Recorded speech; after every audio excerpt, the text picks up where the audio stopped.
And hello and welcome everybody to episode 102 of the GrowCast show. And it's been a while since you saw me because I'm sure you've seen all our amazing hosts that have been hosting our guests. I hope you've enjoyed their hosting and also enjoyed the conversations that they had.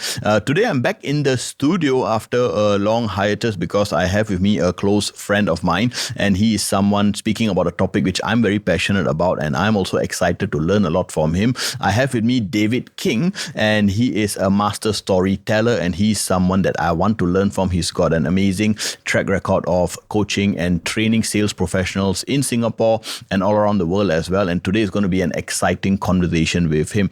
David, how are you feeling today?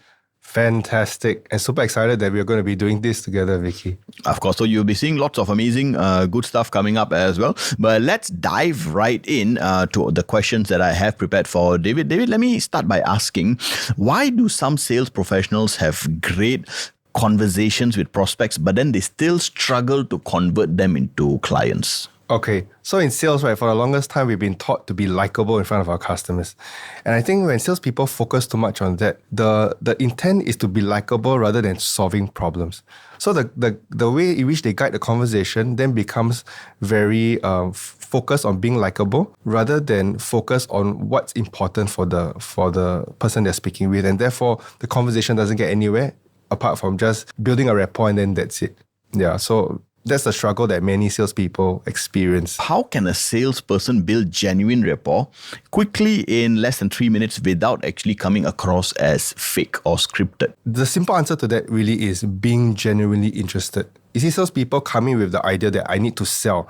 And the stress is further enhanced when they do not have a backup plan. If they have to hit their sales target, they do not have much revenue, or they have a huge financial pressure, right? The whole sales process then becomes very much about hitting their goals for their own personal reasons. But if they are genuinely interested in the customers they are serving, then it makes the whole process so much easier. Yeah. And that's what they can do. Being genuinely interested and putting their own needs aside. What's the number one secret to asking question that reveals a client's real priorities instead of just, surface level needs? So for the longest time in sales, we've been taught to ask open-ended questions followed by closed-ended questions. And the thing that most salespeople do not get is the key is not just in asking open-ended questions, but contextualize open questions. So what do I mean?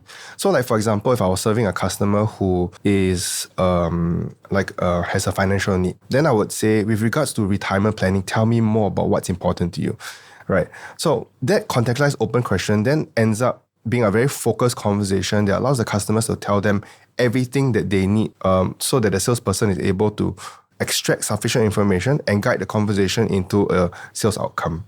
So that is one of the key focuses or key things that a salesperson can do to get the results that they want for sales. Yeah. Why do some sales professionals seem to close deals faster and easier, and how can others do the same? Most salespeople, they focus on products. And in the products, they focus on features and benefits. And because of that, they don't stand out. And in the customer's mind, they think that this salesperson is no different from the one I met before. What helps a salesperson be able to close more and close faster is to focus on what's important to this customer's outcome. And when the customer is able to see the urgency, the drive to buy a product is not influenced by the salesperson anymore. It's influenced by the customer's need to solve the problem. And if the salesperson is able to angle the sales conversation that way, then the customer leads the sales process and the customer creates the urgency to close the deal. How can a salesperson carry the same confidence they have in casual chats with their prospects into high pressure sales meetings that they have?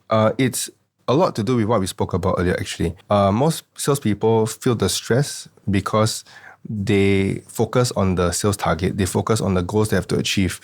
But they don't realize that in a high-stress environment, the thing that helps them succeed and think logically and think in a way that makes them efficient is to focus on what's best for the customer. And if they are constantly in that frame of mind about how they can serve the customer at the highest level, it positions them to be very effective in the sales process. What's the best way to respond when a prospect throws an unexpected or a tough objection at you? The first thing is to be calm. Most salespeople tend to think that objections is about them when it actually isn't. And in that mental frame of mind, when they think that it's about them, it makes them very anxious, it makes them very afraid, it cripples them. So the right frame of mind would be to first realize that objections often come from the lack of clarity. And if the customer is agitated, the position they need to take is the customer lacks clarity. What can I do to help them see better? Why do so many salespeople hesitate to ask for the close, and how can they do it without feeling pushy? This one has a lot to do with the way they frame the idea of closing. Oftentimes salespeople or genuine salespeople tend to feel that good things are things that customers do not have to pay for. And they don't realize that it's okay to receive payment for something of value. And with this mental struggle, they tend to fear or have this dilemma in asking for the close. So what they have to start to see is that it's okay for them to ask for the close because it helps the customer own the product that would change their life. And the thing about it, right, Vicky, everything that we have today, including the t-shirt on our back, it's sold to us. And so if the salesperson doesn't facilitate the buying process, then will we ever get to wear something this nice? No. How can you secure a second meeting when the first conversation seemed to be promising but it didn't lead anywhere? The first response to that would be pat yourself on the back, because the first meeting was a good conversation with the customer. And because it was a good conversation with the customer, it's good to use connecting statements by saying, using the words like, by the way, in the recent meeting, right, we didn't discuss about what's important to you. Do you think scheduling a second meeting to discuss about that would be good, right? Oftentimes, if the first meeting was really a time where the customer enjoyed, right, the customer would likely say yes to the second one. Yeah. So I would say do not be afraid. So using statements like, by the way, or recently in our meeting, right? So connecting statements like this, but and say that we didn't discuss about it. Would you be open to discuss in our next meeting? Yeah. What is the number one strategy that can help a salesperson remain calm and in control when a client gets defensive or upset? This is very often in a high stress sales environment, right? Whether you're selling high ticket products or even customer service related sales roles. I think the first thing to realize is that it isn't about them. Customers are upset for a few reasons. Number one, it could be from their past experiences. Number two, it could be certain pressure that they're experiencing from home or from work. So for the salesperson to respond in lightness would position them at a disadvantage. So one of the things that I always tell salespeople is when customers are aggressive, be calm, right? Try to understand the logic behind their aggression and then help them gain clarity from what they are unclear about. How can salespeople follow up with cold or inactive leads without feeling like they're being pushy? Okay, one of the things that I teach about follow-ups, right, is for customers that ghost salespeople. Very often, right, especially in a highly competitive market where multiple salespeople, like IDs, right, would reach out to a single person or a single buyer. One of the things that I would say is it's important to know how to craft messages that make clients feel like they're the priority. So like, for example, a typical salesperson would say, hey, recently we spoke about meeting, or recently I sent you the proposal. What do you think? It sounds to the customer like the response to the proposal is about the salesperson rather than the customer. Instead, what they could say is, hey, Mr. Customer, I want to prioritize time for you, and we've got a lot of customers that we want to serve. Do you think getting back to us sometime next Tuesday will be a good time for you? Now, that's different because now you're saying that you want to prioritize time for the customer and you make the customer feel important. And this allows a good follow-up because the customer now feels like they're a priority. What's the best tip for sales professional to spot high-value prospects among, potential time wasters? It is important with how they ask questions, because questions, when asked correctly, reveal the intent and the need of the customer. Some customers are just shopping, just scouting, and they're not entirely serious. How do you tell when you ask a question a customer is a good fit? Is the time that they take to answer your question. If they answer your question very sleepishly or very without consideration, then you would know that there's a good chance that this person doesn't really have a need. Because somebody who really thinks about the questions that you ask is somebody who possibly have a very good need. And also, with you asking questions, in knowing whether the customer is a good fit also is the questions that they ask you back, right? That also has a very clear intent or gives you a very clear idea that the customer has a need and it's a customer that you want to serve as well. What is the difference between selling a low ticket offer and a high ticket offer? To be honest, I think that both are pretty much the same. Most salespeople tend to think that selling low ticket is easier than selling a high ticket offer. But what they do not see is the mechanics behind why people make a buying decision. Now, a low ticket offer is easy to create a higher perceived value because generally it's a low ticket offer. But all they have to do is to reframe their mind to think that if I was going to sell a high ticket offer, what perceived value can I create to make customers feel that they're getting 10 times more than what they're paying for? If they're able to see that, then it would be easy to sell a high ticket compared to a low ticket. What's the most effective way to differentiate yourself in a crowded and competitive market? Vicky, you're asking my favorite question right now.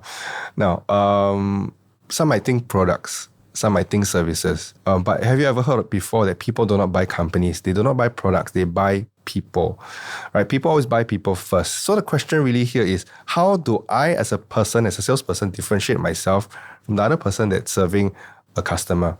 The answer to that question would be stories. Oftentimes for service-based business, for example, B2C, the stories that the salesperson tells of themselves and the journey to helping their customers or even journey to overcoming their personal struggles, that alone helps them differentiate themselves. I can still remember one of the clients that I served in the past. Just by telling one story, it generated a ton of sales and recruitment leads just from one story. So if they're able to use stories to help differentiate themselves, even B2B, right? If they're differentiating their entity, which is a company, it helps them stand out from the crowd, for sure. Tell us about your one client that was able to generate 10 million in sales with just one shift in their story or just one story. Let me ask you, Vicky. So normally, right, for salespeople, when they're being drafted into a company, what's the thing that they're mostly exposed to? Would you agree with me? Products, yeah. Right? And in products, what they learn is features and benefits. So naturally, in front of the customers, that's what they regurgitate. And this one client of mine, that was what he did. And mind you, he was a very genuine person. He's like a gentle giant, tall guy, but every time he met his customers, he wasn't able to convert because customers couldn't understand what he was saying with so much details. One thing we have to remember is that decision makers focus on a bigger picture first before going to the details. And so when we met up together, one of the things that we introduced was the use of stories in communicating his value. And when he was able to incorporate storytelling into his overall presentation in both visuals and in the narrative, in just one sales pitch alone, which he used to struggle with, suddenly became a conversion engine for him. And within just one pitch, he was able to generate $10 million in sales for his company. And what he told me was that was just the first tranche of sales that came in. There's a whole bunch of sales leads that follow after just from that one pitch. How can salespeople bounce back quickly from their rejection and keep their motivation level at a high? One thing salespeople have to realize is that sales is a number game. It's a law of large numbers. I mean, I'm sure you heard before. So the more people I see, the higher the probability of me being able to have more closes. And what many of them expect is every customer will love me because my products are good, which is not true. The reality is that regardless of whether your product is good or not, your customers will not naturally line up. You still need to do the work of helping them know that. So that's number one. Number two is knowing how to handle these objections or rejections. So to know that it is not about them. Sometimes it's not the right time for the customer or the customer lacks clarity. So if they know it's not the right time for the customer, just find time to follow up with the customer again in the future, right? If the customers lack clarity, then they need to have objection handling strategies to help the customers gain clarity before the customers decide whether it's the right fit for them or not. Why do salespeople lose momentum with prospecting, and how can they make it more consistent? Most salespeople expect prospects to look for them, and they don't realize that sales is one of the best analogies that I love that I've learned over time about sales is sales is all about planting seeds and harvesting. And most salespeople expect to harvest without planting seeds. And so I think that a reframing of the way they see prospecting is very important. That prospecting is not a process where their bosses give them leads to call, okay? Or where customers out of the blue will just call them on social media or text them on social media and say, I want to meet up with you. It doesn't work that way. Instead, what they need to do is they need to find opportunities to plant seeds. So where can I plant seeds? A volunteer to speak at an event, right? Be part of a community, right? And then volunteer to share some insights that people can benefit from for free, right? And from there you can gauge the content that you share to see how valuable it is and tweak it. And as you tweak, you start to find more and more people respond to you because you're starting to harvest from the seeds you've planted. And that would be one of the best mental frames to have in succeeding with prospecting. Why do salespeople not position themselves as speakers and then do events? Why do you think that's the case? I think it's got a lot to do with our culture, right? Many of us grew up having things readily available to us. We do not have to work much hard or very hard for it, and we already have it. And so this cultivated behavior makes them feel or think that I do not need to work hard. I just have to sit there, just open my hands, and then somebody's going to give it to me. I think there's a percentage of those who are lazy also, right? They don't want to do the work and they expect results. And so I would say these are two key reasons: our culture and maybe if I were to think one more would be they are not prepared for what the role of or the expectation of the role of salesperson is, right? They see the success of their leaders, they see the success of their peers, and they buy into that. But they didn't think about also selling the work that needs to be done in order to get there. How can we keep sales presentations engaging and memorable instead of just doing a data dump on leads? Coming back to what we spoke about just now, okay, for those of you who are watching, right, if I were to say the word elephant, right, what comes to mind? Did you see an image of an elephant, or did you see ELEPHANT? Image. You saw an image, right? And I would dare say that 99% of people would see an image. And that's because of the way our brain works. Our brain converts information into images. And why presentations do not stick is because many people have this illusion that if I were to put a lot of information, one of the information will stick. It's a false sense of security. And like what you just said just now, knowledge dumping. And you can see this up to even a higher echelons of people like doctors and professors when they're presenting in a 15 to 20 minute presentation. There's just so much information. So I think that what they do not realize is images create stickiness. And one of the things that creates a powerful image is the use of storytelling. And so the next question would then be, David, is there a space for details? The answer is yes. When you create the image, it also creates curiosity in people's mind. That's when people start to ask how. That's where the details come in. Because the interest has been created, now people are okay and primed to find out more details about it. Most of the time, we get it the other way around. That's why presentations fail. How can a salesperson spot the exact moment when a buyer is ready to commit? I think most people hear that body language, when the person leans in, right?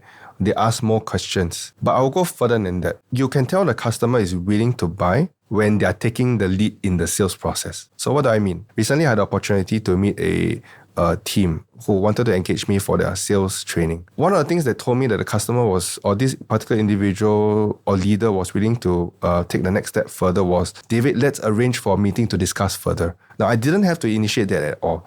Right? I just shared with him what I've done and how I help other teams like himself. And then all he said is, David, I'm interested. Tell me how let's meet up to discuss further.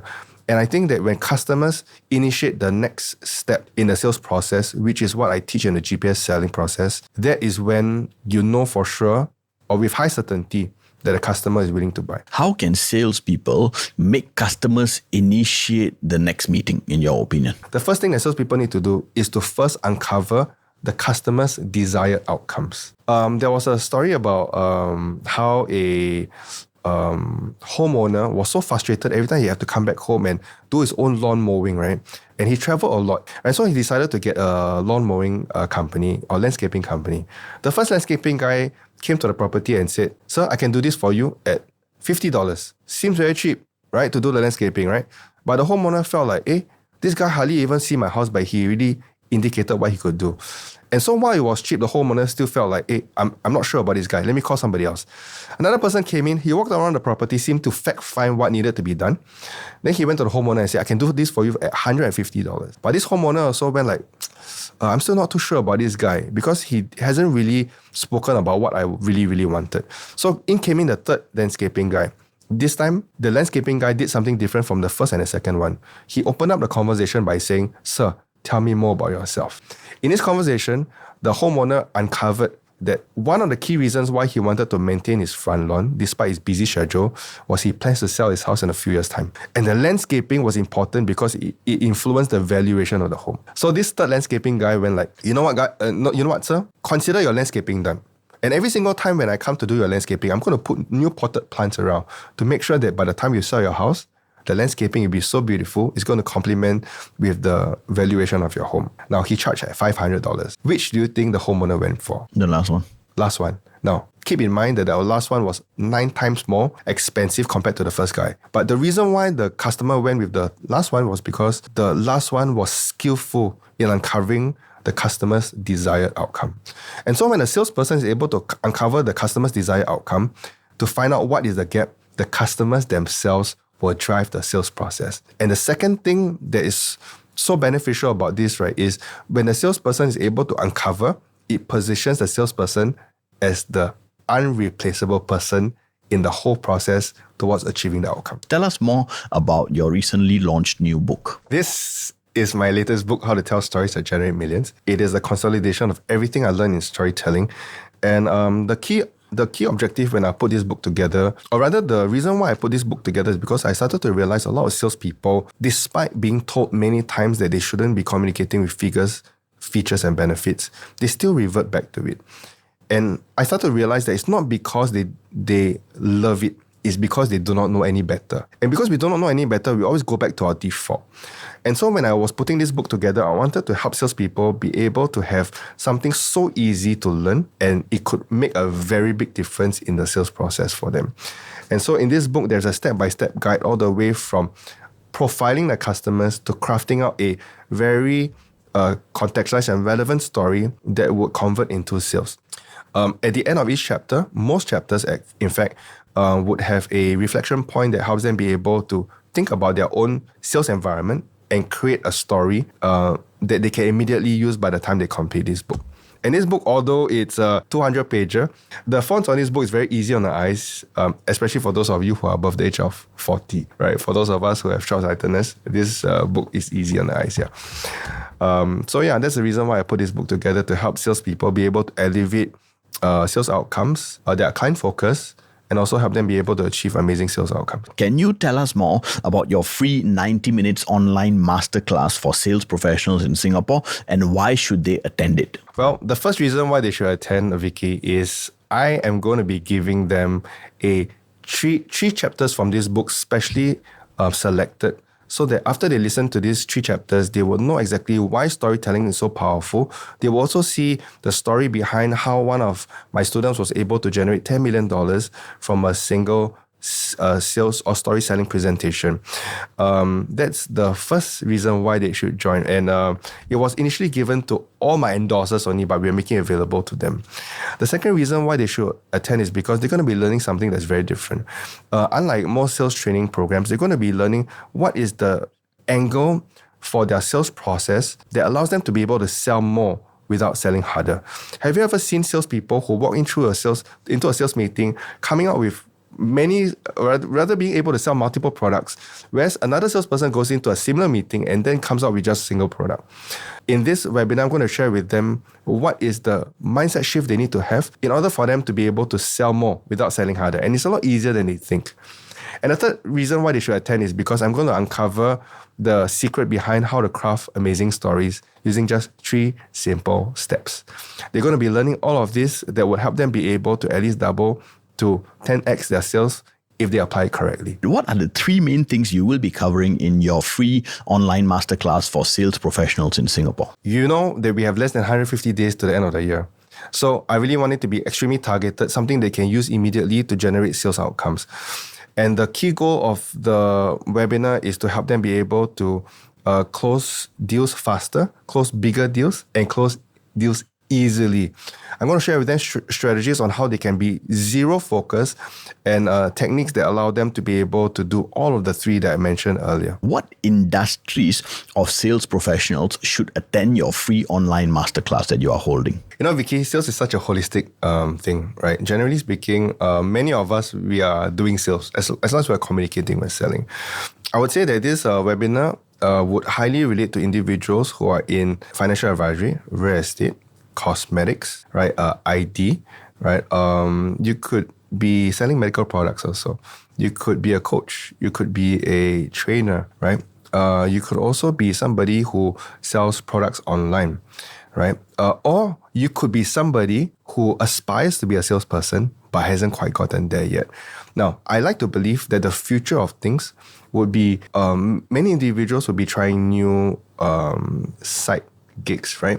And one of the key skills they need to have is knowing how to sell effectively. And so if you're somebody who is looking to have a secondary revenue stream, don't start learning sales when you get there. You can start learning sales now so that when you jump into it, you'll be more than ready to succeed in that role. And that was David King, and I hope all of you learned a lot. David, any last words for those that are listening? Yes, sales is a lot easier than we think. The reason why we struggle with it is because we make it about ourselves. When we start to think about sales as the ability to put something valuable into our hands, in the customer's hands, to change their lives and to focus on everything about them, then sales becomes very meaningful, very impactful, and life-changing, and it becomes a very easy thing to do. Very nicely said, and I totally resonate with that. And you will be seeing lots more of David on social media real soon as well. And if you want to improve your sales, then make sure you turn up for his free online masterclass that he is holding real soon as well. Thank you, David, for being with me today. And that was episode 102